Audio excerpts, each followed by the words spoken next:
Quiero comenzar haciéndoles una pregunta respecto al servicio de la iglesia. Y la pregunta es si ustedes consideran que hay algún código de vestimenta para participar en el culto de la iglesia. Si ustedes consideran que la palabra de Dios dice algo al respecto.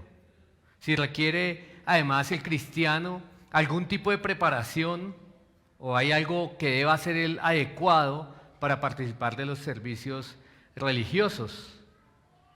¿Qué hace usted, por ejemplo, para prepararse para el día domingo venir a participar en el servicio del Señor? Seguramente algunos de ustedes se acuestan temprano. ¿Quiénes? Bien.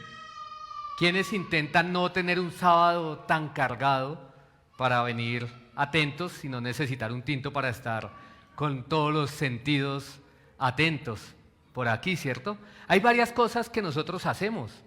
A mí mi esposa me ayuda bastante, inclusive la noche anterior ella alista la ropa que yo voy a ponerme al día siguiente durante el servicio, ¿cierto? Pero yo creo que la palabra clave aquí es preparación. Preparación. La preparación es clave en la vida para todo lo que nosotros hacemos. Es clave para las cosas verdaderamente importantes. Yo recuerdo de manera especial el día de mi boda, el día de nuestra boda con mi esposa, con Laura. Nosotros preparamos la boda prácticamente entre los dos. Los dos hicimos casi todo. Escogimos el lugar, escogimos la música, escogimos la decoración, nosotros mismos la pusimos en el sitio. Nosotros inclusive hablamos con el predicador, con el pastor que nos casó, y le dijimos acerca de qué queríamos que predicara. Queríamos un sermón evangelístico porque íbamos a tener familiares incrédulos allí. Nosotros hicimos las invitaciones, nosotros las repartimos una por una. Días antes realizamos el ensayo de la ceremonia. Por supuesto tuvimos un curso prematrimonial como el que enseña acá el pastor a los que se han ido casando, a los que se van a casar. Incluso nosotros mismos nos preparamos. Yo, por ejemplo, debía bajar de peso, entonces unos 6 meses antes comencé a hacer algo de ejercicio, algo un poco inusual en mi vida, pero dije, es necesario por esta ocasión hacerlo, y comencé a bajar algo de peso. Y lo logré gracias al Señor. Claro que después esto se revertió rápidamente, pero lo recuerdo bastante. Cambié la alimentación, por supuesto, para bajar. Escogimos los mejores trajes que estaban dentro de nuestra posibilidad. Nos los medimos, nos los ajustaron. Mi esposa escogió su maquillaje, su peinado. Ella fue, incluso las que se han casado saben que existe eso de prueba de maquillaje y prueba de peinado, creo. Ya no lo recuerdo bien. Pero lo cierto es que fue un día espectacular. Yo lo tengo en mi memoria, casi que el minuto a minuto de lo que ocurrió. ¿Y por qué? Porque nosotros nos preparamos para las ocasiones especiales. Cuando algo es realmente importante en nuestras vidas, nosotros nos preparamos. Y con eso en mente yo les vuelvo a preguntar, ¿qué preparación se requiere o qué preparación nos pide el Señor para participar en el culto de adoración? Aquí se prepara todo. El pastor durante la semana prepara el sermón, arduo estudio. Los músicos preparan la alabanza, ensayan, llegan antes a ensayar. El día sábado generalmente un grupo de hermanos hacen este sitio, ordenan las sillas, los limpian y dejan todo listo. El sonido también. Hoy, por ejemplo, el agua estaba calentando todo el día para que los hermanos que se bautizaron pues no se congelaran por meterles la cabeza ahí y sumergirlos por completo en un agua congelada, y creo que estaba más o menos tibia, ¿cierto? Pero todo se prepara. Y mi pregunta es, una vez más, ¿cómo se prepara usted? ¿Usted se prepara? ¿Cómo nos preparamos para el servicio del domingo? En la Escritura encontramos instrucciones al respecto. Y yo espero que esas instrucciones cambien nuestra manera de participar y nuestra manera de prepararnos para el servicio. Pueden abrir sus Biblias, por favor, en 1 Timoteo, capítulo 2, y vamos a estar juntos esta noche en los versículos 8 y 9. 1 Timoteo, capítulo 2, versículos 8 y 9, algo muy corto, muy pocas palabras, pero con un mensaje bastante importante para nuestra práctica en el culto, en el servicio al Señor. Dice así la palabra del Señor: por consiguiente, quiero que en todo lugar los hombres oren levantando manos santas, sin iras ni discusiones. Asimismo, que las mujeres se vistan con ropa decorosa, con pudor y modestia, no con peinado ostentoso, no con oro o perlas o vestidos costosos, y dice el 10, sino con buenas obras, como corresponde a las mujeres que profesan la piedad. ¿Cómo prepararnos para participar en el culto?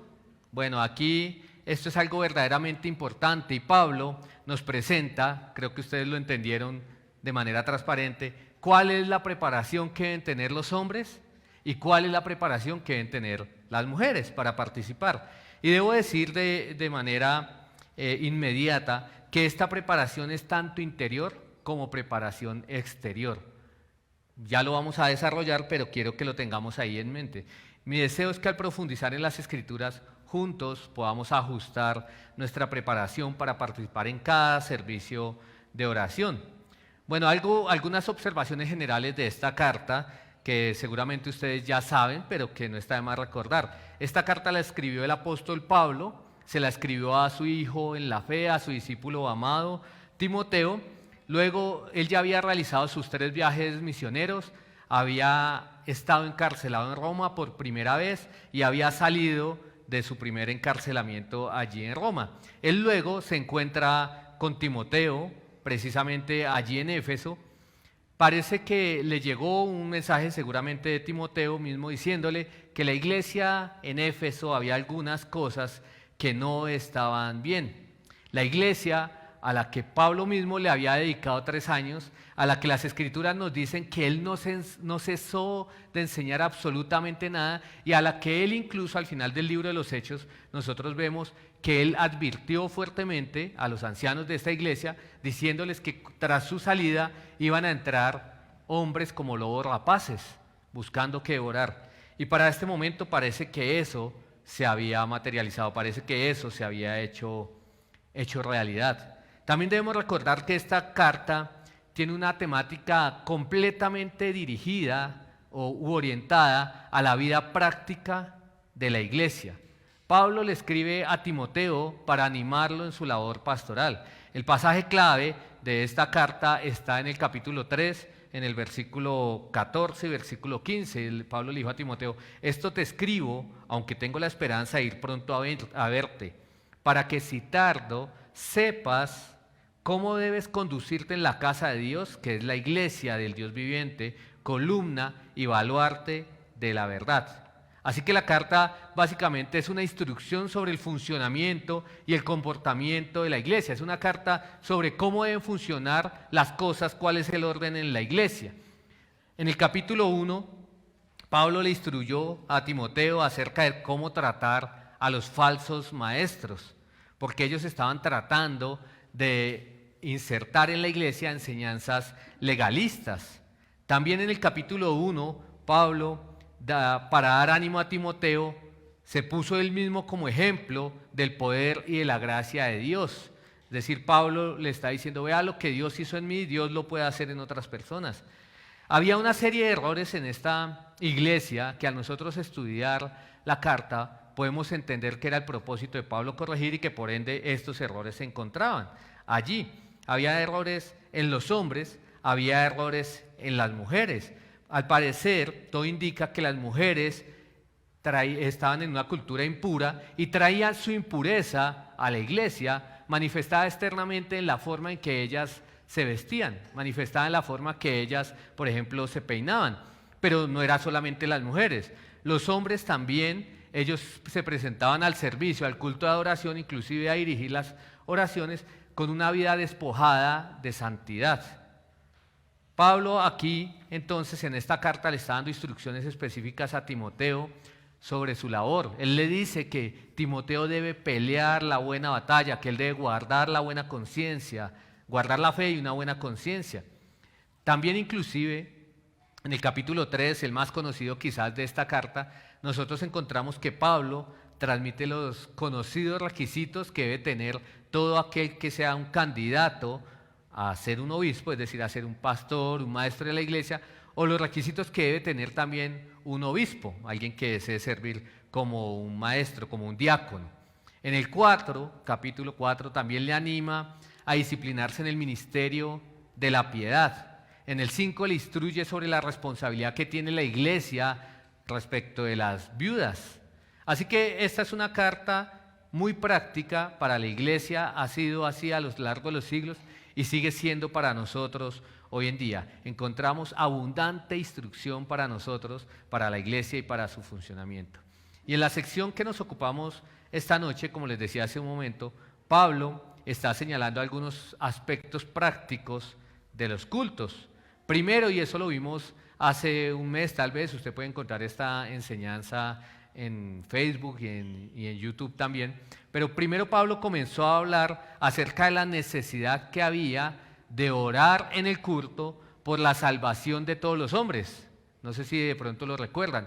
Y esto incluye la necesidad de orar por la salvación también de las personas que están en autoridad. Parece ser también que la iglesia tenía un exclusivismo en ese momento y que se creía que la salvación era solamente quizás para unos judíos muy obedientes, muy legalistas, o quizás para unos gentiles que eran tan inteligentes y con tanta capacidad de discernimiento que ellos podían llegar a alcanzar una clase de conocimiento que podía salvarlos.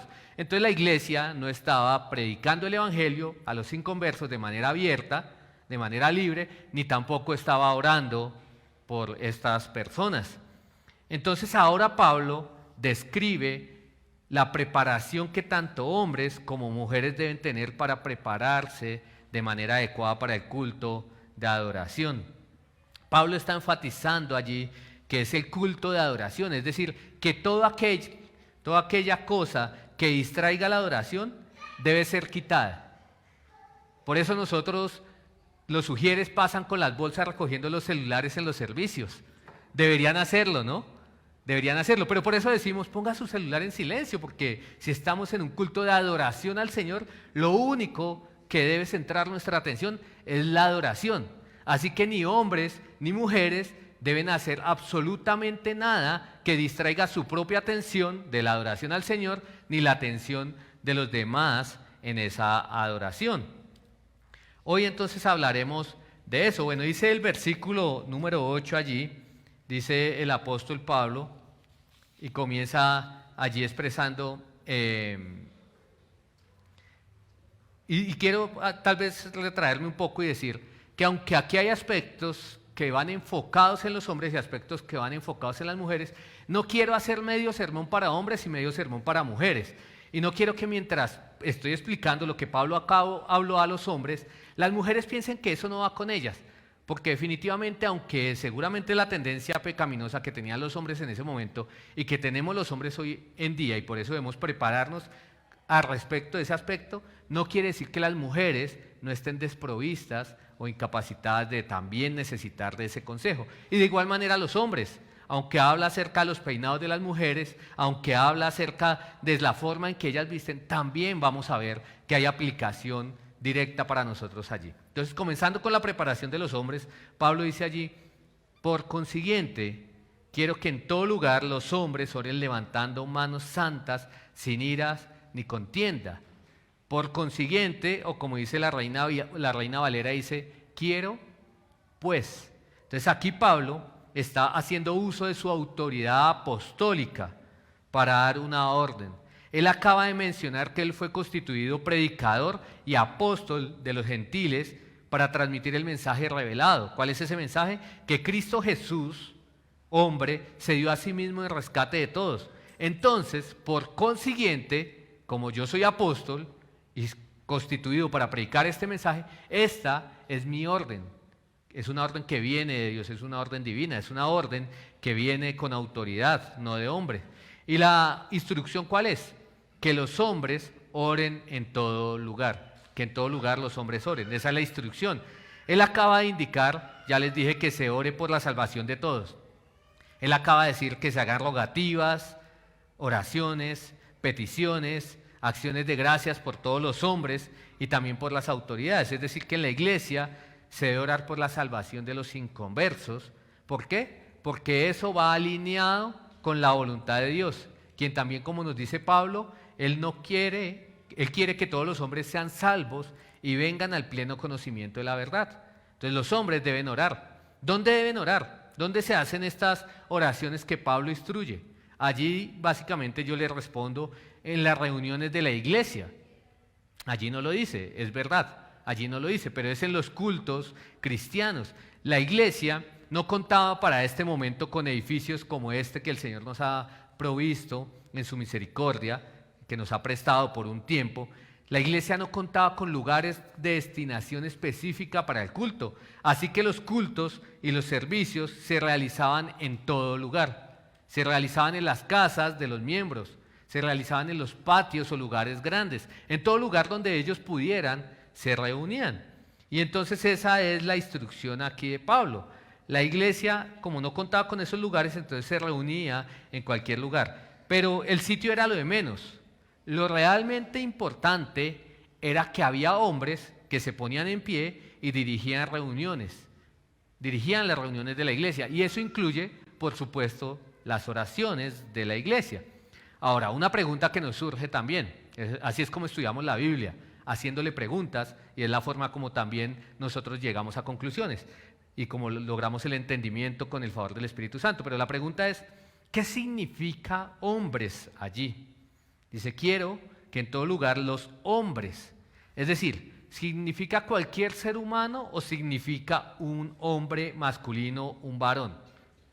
Unos versículos atrás, en el versículo 4, Pablo enseñó, ya lo mencioné, que Dios quiere que todos los hombres sean salvos.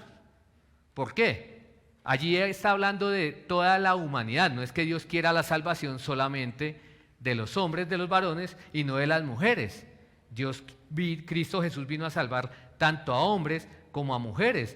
Gálatas 3, versículo 28 nos dice eso, que en Él ya no hay ¿qué? Judío, ni griego, esclavo, ni libre, ¿y qué más? Varón, ni mujer.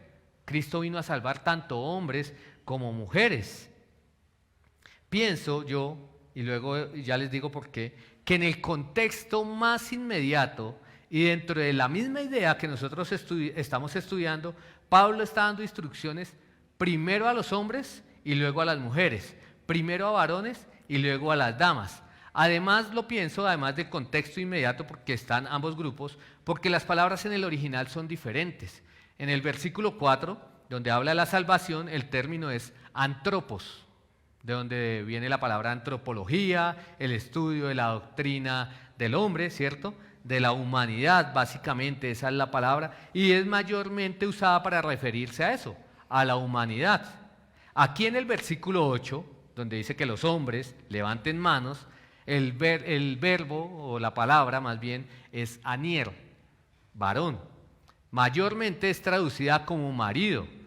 En lo que hemos estado estudiando de Efesios, es la palabra que se traduce allí siempre como marido. Cuando se traduce como hombre o como hombres, va acompañada siempre de una comparación o va acompañada siempre de mujeres. Solamente un versículo como ejemplo. Hechos 8:3 dice, pero Saulo hacía estragos en la iglesia, entrando de casa en casa y arrastrando a hombres y mujeres, los echaba en la cárcel. Entonces, ¿qué significa esto? Que Pablo ordenaba que hombres, varones, fueran los que dirigieran las reuniones y fueran los que dirigieran las oraciones de la iglesia. Éfeso era una iglesia nueva, en realidad, y es posible inclusive que algunos de estos falsos maestros que ya estaban ahí dentro de la iglesia estuvieran enseñando ideas incorrectas sobre los roles de los hombres y sobre los roles de las mujeres o el rol de la mujer en la iglesia. Y contrario a lo que muchos hablan de Pablo, y obviamente con eso ofenden a Dios y al Espíritu Santo, que fue el que inspiró las Escrituras, diciendo que Pablo estaba segregando a las mujeres, que Pablo era un machista, entonces que los versículos no deben interpretarse así, sino que deben ser interpretados de otra forma porque Pablo era un machista. En realidad, Pablo lo que estaba haciendo era aquí incluyendo a las mujeres en los cultos de la iglesia. Él estaba poniendo en práctica lo que les acabo de leer de Gálatas 3, que ya no hay varón ni mujer en Cristo. Tenemos acceso al Evangelio por igual y por ende también acceso por igual al culto de adoración. Pero de eso nos vamos a ocupar en una siguiente ocasión, porque si ustedes son curiosos o conocen el contexto, entienden que más los versículos siguientes, que no es nuestro texto de esta noche, nos hablan acerca del papel o del rol de enseñanza que no tienen las mujeres. Así que esto lo vamos a dejar por ahora ahí.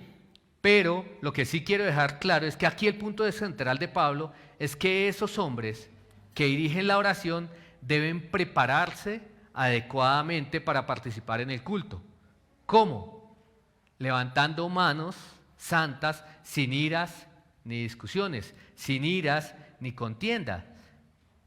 Esto es algo que incluso en el Antiguo Testamento nosotros observamos esa posición particular de levantar manos. Dice el Salmo 63, versículo 4, mi alma tiene sed de ti, mi carne te anhela en tierra seca y árida donde no hay agua, para ver tu poder y tu gloria, así como te he mirado en el santuario, porque mejor es tu misericordia que la vida, mis labios te alabarán. Y ahora sí el 4, así te bendeciré en mi vida, en tu nombre alzaré mis manos. Era una de las posiciones, pero la posición para la adoración no es prescriptiva. No es prescriptiva la posición para la adoración. La actitud o la pureza de la que habla Pablo sí lo es. Sin embargo, eso no significa que la posición sea irrelevante. Las Escrituras señalan varias posiciones de manos, de cabeza, de todo el cuerpo, que por supuesto simbolizan actitudes de adoración que interpretan lo que hay en el interior, lo que hay en los sentimientos, lo que hay en el corazón. Por ejemplo, ustedes se han dado cuenta que una de las que más usamos nosotros acá en la iglesia cuando vamos a orar, ¿qué dice casi siempre la persona que está acá dirigiendo? Inclinemos nuestro rostro en oración, porque es una actitud de humillación, de reconocer que Él es la autoridad y que nosotros no somos dignos ni siquiera de levantar la mirada a los cielos, ¿cierto? Uno encuentra un estudio bastante largo acerca de estas posiciones, de lo que significan, tanto en Antiguo Testamento como en Nuevo Testamento. Solo quiero citarles lo que William Hendriksen en su comentario resume. Él lo dice así: la posición de pie indica reverencia. El levantar o extender las manos o los brazos extendidos con palmas hacia arriba es un símbolo adecuado de la completa dependencia de Dios y de humilde esperanza en Él. La cabeza inclinada es la expresión exterior del espíritu de sumisión. Los ojos levantados al cielo indican que uno cree que su ayuda viene de Jehová y solamente de Él. El arrodillarse expresa la humillación y la adoración. Postrarse con el rostro en tierra es la manifestación de temor reverente en la presencia divina. El golpearse el pecho armoniza hermosamente con el sentimiento de completa indignidad. Así que cualquier posición que exprese reverencia a Dios, mis hermanos, es correcta, incluida el levantar manos. Pero vuelvo y digo, aquí lo más importante es la actitud interna. El punto de Pablo aquí es que las manos levantadas a Dios deben ser presentadas santas, apartadas para Dios. No deben ser manos contaminadas con el pecado. Las manos limpias, de hecho, son un requisito para presentarse delante de Dios. Así lo expresa el Salmo 24, versículo 3. ¿Quién subirá al monte del Señor? ¿Y quién podrá estar en su lugar santo? El de manos limpias y puro corazón, el que no ha alzado su alma a la falsedad ni jurado engaño. Entonces las manos santas representan una vida santa. Hay que presentarse delante del Señor con una vida santa, con una conducta santa. Además de las manos santas, el hombre que tiene esas manos debe venir, algo más dice allí, sin iras ni discusiones, o sin iras ni contiendas. Y eso habla nuevamente más, ahora sí, de la actitud interna que el estado físico de las manos. De nada serviría, como pasó ahora en pandemia, en muchos lugares, que pusiéramos lavatorios a la entrada de los lugares, a la entrada de la iglesia, y que todos nos laváramos las manos ahí si venimos con una vida que no es de un andar santo. El lavar de manos, como lo hacían los fariseos, en realidad no sirve. En realidad no es a eso a lo que se refiere, a una limpieza física, sino que se refiere a venir con una limpieza en su vida, con una conducta limpia, con una vida santa y apartada para el Señor. La ira por el pecado también dice allí, entonces, que no debemos venir con iras o con contiendas, ¿cierto? Dice allí. La ira puede ser la ira por el pecado, por la ofensa de un hermano, algo que ha hecho contra nosotros, pero esa ira siempre hace que la oración sea inaceptable delante del Señor. De igual manera las contiendas. ¿Cuántos matrimonios llegan acá con una cara feliz externamente, pero acabando de tener una discusión? Y el Señor dice que vengamos sin iras ni contiendas. Y esas contiendas o discusiones realmente son más esas conversaciones personales, son esos monólogos que tenemos nosotros en los que nosotros medimos qué mal debería recibir un hermano. Y eso es inaceptable. Es cuando usted está herido, cuando como resultado de la ira, usted empieza a meditar en su corazón y aunque no lo exteriorice, a meditar qué tipo de maldad debería recibir alguien. Puede que usted no la materialice nunca, pero usted allí ya está viniendo con esa contienda, con esa conversación interna. A esto hace referencia. Miren, muchas veces somos ligeros en nuestra preparación para venir al servicio de oración. Venimos contaminados. Cuando participamos de la Cena del Señor, cada primer domingo del mes, siempre esperamos que el pastor nos dé unos minutos para ponernos a cuentas y así poder participar en la Cena del Señor de manera digna. Pero el punto es que no es eso, es que debemos prepararnos antes. Es que no debemos aplicar la dieta del 6x1. 6 días de pecado y un día de pureza, un día de limpieza. De lunes a sábado vivo de cualquier manera y el domingo entonces vengo a limpiarme minutos antes de participar de la cena. El Señor es misericordioso y nos perdona, pero eso es abusar de la misericordia del Señor. El punto es que debemos prepararnos antes, que debemos solucionar cualquier actitud pecaminosa, debemos limpiarnos de pecado, despojarnos de todas las malas intenciones que puedan haber en nuestro corazón. Debemos despojarnos de la hipocresía.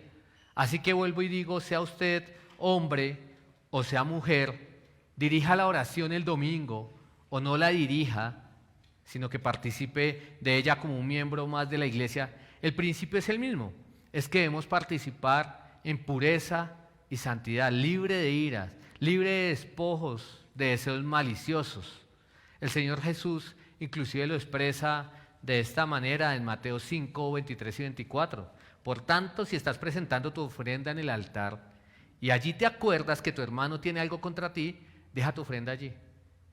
Deja tu ofrenda allí delante del altar. Ve y reconcíliate primero con tu hermano y entonces ahí sí ve y presenta la ofrenda. Es un requisito, hermanos, venir con un corazón limpio. Y por eso les digo que aunque la instrucción iba dirigida a Timoteo, en el contexto sabemos para que él buscara líderes santos dentro de la congregación, también es un llamado que Pablo hace a que lo imiten a él. Es decir, que los líderes básicamente son quienes modelan a la iglesia cómo se vive una vida santa, cómo se prepara para el servicio y para venir con manos limpias. Entonces no es un llamado solamente para los que dirigen la oración, para los que participan en un acto de dirección del culto, sino es un llamado para todos nosotros. Ese es el primer aspecto de la preparación. Como ven, la camisa es menos importante. Como ven, hay otros aspectos menos importantes, pero esto es trascendental, es verdaderamente importante. Ahora Pablo continúa y va a las mujeres, a las damas. Dice luego en el versículo 9, que de hecho ustedes encuentran que pareciera ser otra sección completamente diferente, pero dice, asimismo, que las mujeres vistan con ropa decorosa o apropiada, con pudor y modestia, no con peinado ostentoso, no con oro o perlas o vestidos costosos, sino con buenas obras como corresponde a las mujeres que profesan piedad. Como les digo, dice igualmente, ese igualmente se utiliza para pasar de un tema a otro tema similar, haciendo un énfasis. Eso es lo que Pablo está diciendo. Es decir, que Pablo está diciendo también, así como mandé, así como quiero que los hombres hagan esto, así también, entonces así mismo, esto es una orden para las mujeres. Y nosotros encontramos ese así mismo, no es necesario que lo busquen, pero Pablo en el capítulo 3 comienza a hablar de los requisitos de los obispos y luego o de los pastores, cuando va a hablar de los diáconos, dice así mismo, y luego cuando va a hablar de las mujeres que sirven, también dice así mismo. Entonces es especificando o haciendo un énfasis en un aspecto del mismo tema. Entonces por eso acá dice igualmente, así como los hombres se deben preparar en su santidad, también las mujeres se deben preparar ¿cuándo? Cuando están en casa. ¿Y esto cómo lo hacen las mujeres? Bueno, allí lo dice, adornándose con traje adornado. Adornándose con traje adornado. Tanto vestir como decorosa o como atavíen o decorosa en la Reina Valera, en el original es la misma palabra. Es decir, cuando dice allí que las mujeres se vistan con ropa decorosa, es la misma palabra. Entonces podría traducirse, aunque suena una redundancia en español, que las mujeres se adornen con adorno, que las mujeres se decoren con decoro. Podríamos entenderlo así. Pero en el original es la misma palabra. La palabra original es cosmeo, que se traduce como adorno. Las mujeres se adornan y en su forma de vestir. Es de donde viene la palabra cosméticos.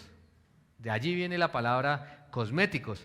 Entonces una mujer debe prepararse para la oración. Contrario a lo que algunos comentaristas opinan, Pablo en realidad no es indiferente a la forma en que las mujeres se deben presentar al culto público. Por eso habla acá de su forma de vestir, que si bien es cierto que es una palabra que abarca mucho más que la vestimenta, toda la descripción de Pablo está haciendo un énfasis en la vestimenta y en el traje que usa la mujer para el servicio del Señor. Es natural, dentro de la confección de Dios para la mujer, que una mujer quiera vestirse de manera agradable. Eso es apenas natural. Es natural que una mujer quiera adornarse, pero una vez más, o igual que en el caso de los hombres, que lo más importante no es la posición externa de su cuerpo, sino la actitud de su corazón. En las mujeres, su forma de adornarse debe venir de su forma de expresar pudor o de expresar modestia, como lo señala allí también Pablo. Es decir, que la forma de adornarse una mujer es el resultado de su corazón piadoso o de su corazón impío. Una traducción alterna allí cuando Pablo dice que asimismo las mujeres se vistan con ropa decorosa, con pudor, y modestia. Una traducción diferente allí es que las mujeres se vistan con modestia y con buen juicio. La mujer debe prepararse de adentro, con modestia, con buen juicio, de adentro hacia afuera, y se hace evidente en la forma que se adorna. La palabra modestia implica un sentido de vergüenza, un deseo de no traspasar los límites de la esencia, de no traspasar los límites de lo adecuado para un culto de adoración al Señor. Implica también una tristeza por su pecado o por el pecado que pueda llegar a hacer cometer a otros, principalmente a un hombre, ¿cierto? Incluso parece ser que esto era uno de los problemas que había en esta iglesia. Cuando nosotros leemos los requisitos tanto de los obispos como de los diáconos, ellos deberían ser maridos de una sola mujer. Y esto tiene que ver o está relacionado también con la atracción que muchas mujeres facilitan a los hombres, tanto solteros como casados, con la forma de su vestimenta. Entonces habla aquí esto de que la mujer debe tener buen juicio, de que la mujer debe tener pureza mental a la hora de escoger cómo se va a vestir.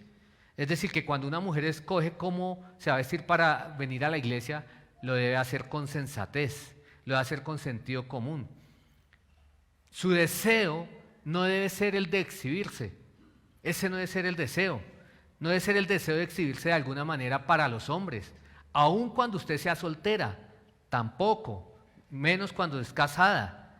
No debe ser tampoco el deseo de exhibirse para despertar la envidia de las otras mujeres, porque parece que muchas hacen eso.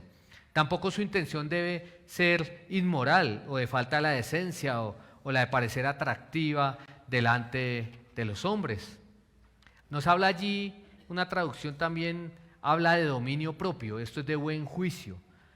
Habla allí acerca de controlar los deseos con el propósito de adorar a Dios. Es decir, que una mujer se viste de una manera que controla sus deseos para que ella y todos puedan adorar a Dios. Ahora, ¿cómo se aplica eso? Pablo lo dice allí: no con peinado ostentoso, no con oro o perlas o vestidos costosos, no con peinado ostentoso, no con oro, ni perlas, ni con vestidos costosos. Una traducción también allí es que no se adorna con trencillas de oro, con peinados de oro. Sin duda, parece ser que habían peinados extravagantes, deslumbrantes. Incluso leía un comentarista que decía que utilizaban peinados de 3 pisos. Es decir, parecía que eso las hacía verse más altas delante de las demás. Ellas no debían peinarse de esa manera. Por supuesto, esto no significa que deban venir despeinadas, que deban venir desarregladas y que deban venir de cualquier manera. Ese no es el punto para nada de Pablo. Dice allí también además que ellas no deberían venir con oro, y parece que eso hace referencia a algunas cosas que se utilizaban dentro de estos peinados. Eran trenzas sostenidas con peines de materiales supremamente costosos para el momento, tales como el marfil, el carey o la plata. Además, esas trenzas, esos peinados que se hacían ellas, eran sujetados con alfileres de bronce, y parece que inclusive en la punta del alfiler hacían algunas pinturas. Es decir, que esto era bastante costoso. El punto es que hacerse esos peinados en realidad costaba una fortuna, y no cualquier mujer, no todas las mujeres de la congregación podía hacerse esos peinados. Una mujer que se hacía esos peinados automáticamente se sabía que estaba en otra posición social, pero la iglesia no era el lugar. La iglesia no era el lugar.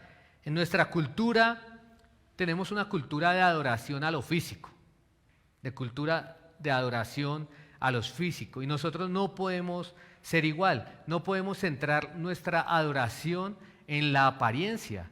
Incluso si volvemos a nuestra pregunta, ¿cómo se prepara usted para venir al domingo, al servicio, al culto? ¿Dónde está el balance?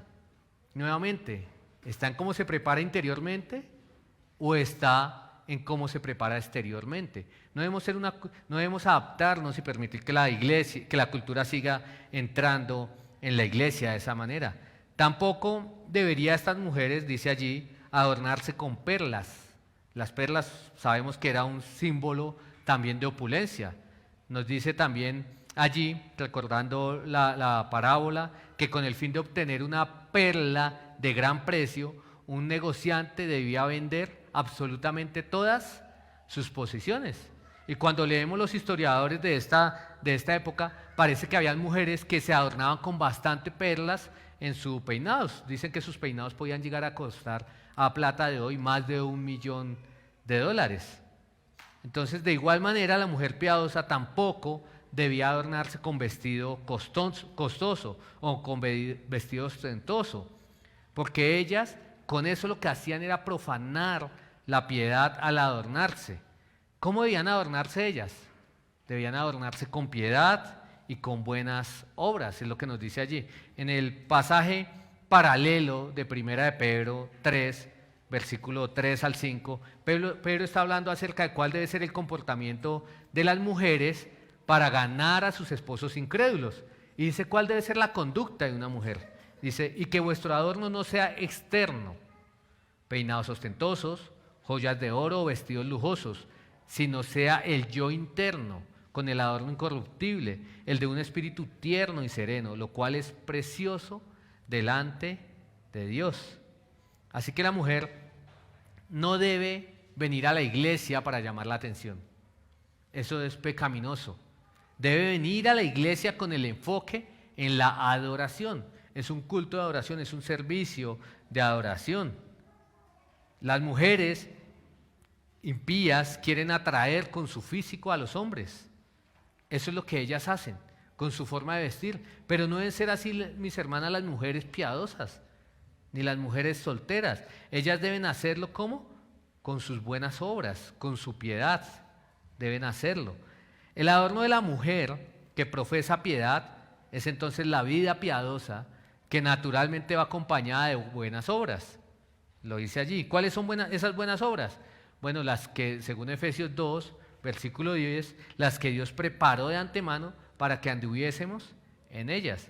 No son obras que ganan nuestra salvación, sino son esas obras que evidencian la salvación. Es decir, son las obras que evidencian la salvación que Dios ya obró en cada una de las mujeres que son salvas. Eso son el fruto del Espíritu que produce también en ellas el amor, gozo, paz, paciencia, la benignidad, la bondad, la fidelidad, la mansedumbre, el dominio propio. Así es que las mujeres muestran que pertenecen a Cristo y muestran que han crucificado la carne junto con sus deseos. Miren, un consejo a los jóvenes solteros,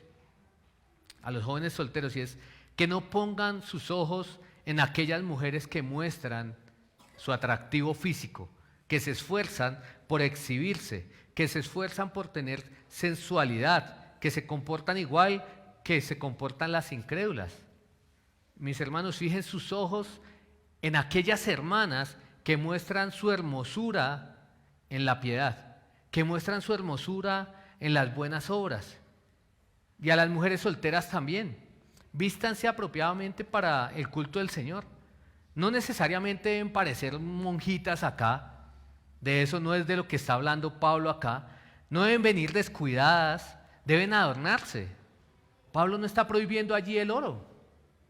Él no está prohibiendo el oro. No está prohibiendo que, por ejemplo, los hombres casados le demos una joya a nuestras esposas. No lo está prohibiendo. Solamente que está diciendo que la iglesia no es el lugar de venir a exhibirnos. La iglesia no es un desfile de modas. Entonces a las mujeres solteras también adórnense, pero no lo hagan con extravagancia, no lo hagan con exhibicionismo. Deben evitar la competencia, el adorno incorruptible de un espíritu tierno y sereno. Eso es lo que realmente el Señor aprecia. Que ustedes se vistan con adorno incorruptible, un espíritu tierno, sereno, lo cual es precioso delante del Señor. Así, entonces, un hombre va a poder fijarse en su piedad y no en su carnalidad. Entonces debemos evitar eso. La iglesia en realidad no es un desfile de modas. La iglesia tiene su enfoque en concentrar nuestra mirada en adorar al Señor. No es un show de talentos tampoco. Sé que estoy yendo más allá, pero aún los músicos deben cuidarse de tratar de exhibir su talento para que los demás los admiren. Los músicos deben concentrarse en adorar y en facilitar la adoración de toda la iglesia. Ese es el propósito. No venimos a un banquete, no venimos a un desfile, a una reunión social. Entonces vistámonos de manera adecuada. Nosotros venimos al culto a clamar misericordia.